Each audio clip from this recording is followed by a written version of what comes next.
हमारे देश में लगभग 1264 रोड एक्सीडेंट्स हर दिन देखा जाता है, जिनमें से 462 लोग अनफॉर्चुनेटली जिंदा बच नहीं पाते। इसका मतलब प्रति घंटे 19 डेथ्स होते हैं इंडिया में एक्सीडेंट के वजह से।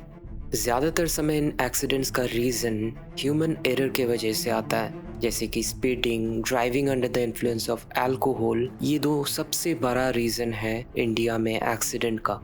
ऐसे ही 11 नवंबर की रात को देहरादून में एक एक्सीडेंट हुआ था, जहां 7 स्टूडेंट का एक्सीडेंट हुआ था, जिनमें से सिर्फ एक अभी जिंदा है और बहुत क्रिटिकल सिचुएशन में है। 11 नवंबर की रात को इन स्टूडेंट्स के साथ कैसे इतना भयानक एक्सीडेंट हुआ, कौन था ये 7 स्टूडेंट्स, चलिए पहले जानते हैं। नमस्कार, मैं अमित, आप देख रहे हैं Days after an SUV carrying 7 young men and women was involved in a horrific accident in Dehradun that killed 6 of them, police in Uttarakhand are trying to drive home the importance of road safety among the state's youth.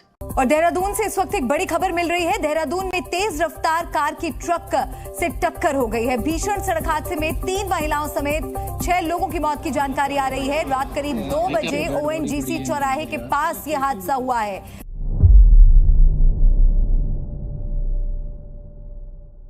इन लोगों की उम्र 19 से 25 साल के बीच में थी। इन लोगों का नाम गुनीत सिंह, कामाक्षी सिंघाल, नव्या गोयल, ऋषभ जैन, अतुल अग्रवाल, कुणाल कुकरेजा और सिद्धेश अग्रवाल। 30 अक्टूबर 2024 के धनतेरस के समय अतुल अग्रवाल ने एक नई टोयोटा इनोवा खरीदी। फिर अतुल के फ्रेंड्स ने उसे पार्टी देने के लिए कहा। इसी दौरान कुछ पर्सनल कारण के वजह से अतुल अपने दोस्तों से मिल नहीं पा रहा था। फिर 11 नवंबर को इन लोगों का प्लान बना मिलने का। ये सभी लोग पहले सिद्धेश के घर जाते हैं और वहाँ हाउस पार्टी करते हैं। उस दिन रात को सिद्धेश के पेरेंट्स घर पर नहीं थे और अब ये हाउस पार्टी का वीडियो सोशल मीडिया पर काफ़ी वायरल हो रहा है, जिसमें इन 7 लोगों को देखा जाता है जो कुछ ड्रिंक कंज्यूम कर रहे थे और डांस भी कर रहे थे। ये वीडियो एक्सीडेंट के बाद सिद्धेश के फ़ोन में भी मिला। पार्टी करने के बाद ये सभी लोग लेट नाइट लॉन्ग ड्राइव के लिए निकल जाते हैं। गाड़ी अतुल अग्रवाल चला रहा था। ये पहले राजपूत रोड से होते हुए शहरन चौक तक जाते हैं और फिर कवाली से बल्लीपुर सभी पुलिस बैरिकेड्स को क्रॉस करके ये पहुंचते ONGC चौक पर, जहां दूसरी तरफ से एक कंटेनर ट्रक आ रहा था किसान नगर से।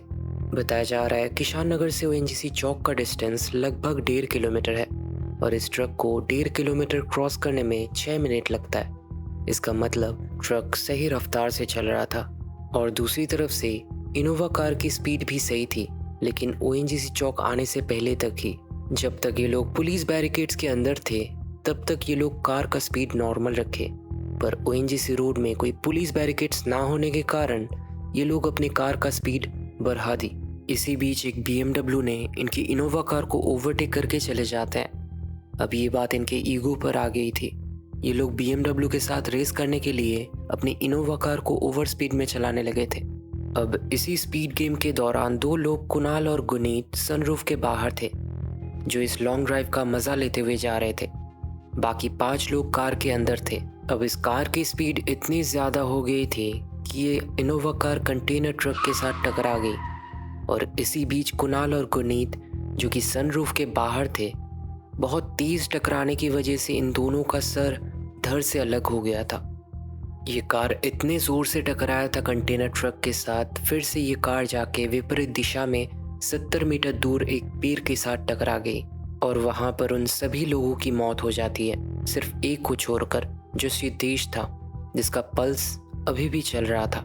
जिसके बाद सिद्धेश को पास ही के एक हॉस्पिटल में एडमिट किया गया, जहां पर वो अभी भी जिंदगी और मौत के बीच जंग लड़ रहा है। अब सिद्धेश के ठीक होने पर ही इस केस के बारे में आगे ज़्यादा पता चल सकता है। ये एक्सीडेंट रात के 1:30 बजे हुआ था और ONGC चौक का जो CCTV कैमरास है वो रात के 10:30 बजे बंद हो जाता है और फिर सुबह वो ऑन होता है। ऐसा सिस्टम क्यों है, ये बिल्कुल क्वेश्चन होना चाहिए वहाँ के जो भी अथॉरिटीज़ है उनको। अगर वो CCTV आज होता तो शायद इस केस के बारे में पुलिस को ज़्यादा मदद मिलता और ज़्यादा पता चलता इस बारे में। और ये एक्सीडेंट सिर्फ उस दिन की बात नहीं है, ऐसे बहुत सारे एक्सीडेंट्स प्रति घंटे हमारे आसपास हो रहे हैं। हमें ये सबसे सीखना चाहिए कि अपनी और दूसरों की ज़िंदगी कितनी ज़्यादा इम्पोर्टेंट है। इस वजह से हम लोग ड्रिंक करके कभी ड्राइव ना करें और ओवर स्पीड भी ना करें।